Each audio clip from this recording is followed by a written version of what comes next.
You're listening to AI PRISM from Seoul Economic Daily. Gold is down 20% from its January high. Silver's cut in half, and retail investors dumped $154 billion, won roughly $118 million of silver ETFs in a month.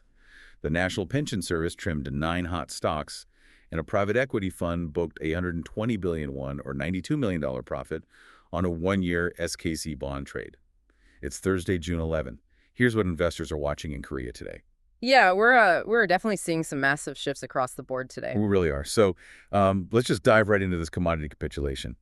Individual investors net sold 153.8 billion won, which is about $118 million of Codex Silver Futures H in the past month. Right, and that's alongside heavy selling in gold spot ETFs too. Exactly. So what's actually driving that? Well, CME FedWatch shows a 69% probability for a Fed rate hike this year, crashing silver to $64 per ounce, which is like a 47% drop, and pushing gold down to $4,200 per ounce. Wait, I have to push back here, though. I mean, does a 69% rate hike probability really completely override the elevated Middle East geopolitical risk premiums right now? Surprisingly, yes. The repricing of that 69% probability offsets the geopolitical risk premium immediately because rising interest rates fundamentally alter the opportunity cost of holding those metals. Oh, right, because you're holding something like silver that doesn't pay a yield. Exactly. I mean, think of silver like a highly secure vault. It protects your wealth, but it doesn't pay you a dividend. Right. So if government bonds are suddenly paying out much higher interest, institutional money simply abandons the vault and chases the yield instead. That makes a lot of sense. And, that same pivot toward locking in better returns explains our next major institutional move. Yeah, which brings us to the National Pension Service. Right. The NPS actually reduced stakes in 9 #KOSPI companies.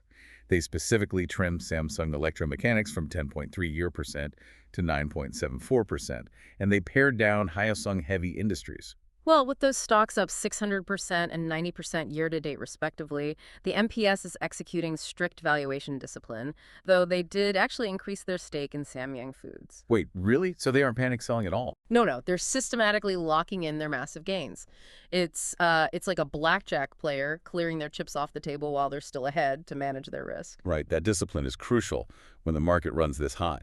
And speaking to taking massive chips off the table, Korea Investment Private Equity generated 120 billion won, or $92 million profit, on a 250 billion won, roughly $192 million SKC exchangeable bond in just 1 year. Oh, wow, yeah. That's posting an internal rate of return, or IRR, of over 50%. 50% IRR is just huge. It really is. And that 50% IRR resulted directly from the SKC share price surging from 100,000 won to 170,000 won, roughly $77 to $130 on glass substrate hype this year.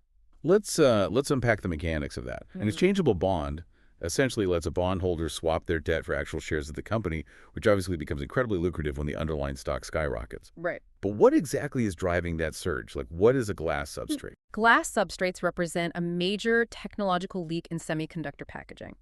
For years, the industry used plastic to connect microchips to circuit boards, but modern AI chips run incredibly hot and process massive data sets. Ah, I see. So the plastic just can't handle it. Exactly. Glass handles that intense heat perfectly and allows data to move much faster without warping the hardware. It's like upgrading a melting 2-lane road into a heat-resistant 10-lane superhighway for AI data. Yeah, perfectly said.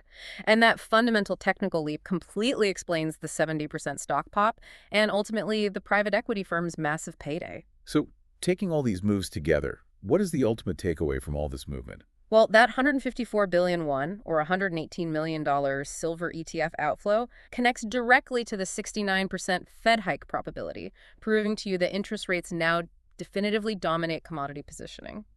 And, the National Pension Service, taking profits, sets a firm ceiling on how far retail momentum can carry these high-flying #KOSPI themes for you.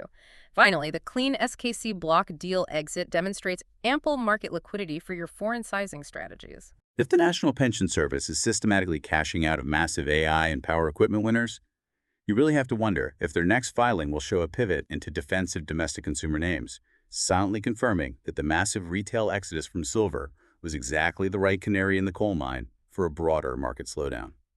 That's today's AI PRISM Markets Daily. This episode was produced with AI assistance based on Seoul Economic Daily reporting and reviewed by a human editor. AI PRISM is a Juan Ifrey award-winning series. We'll be back tomorrow. You've been listening to AI PRISM from Seoul Economic Daily.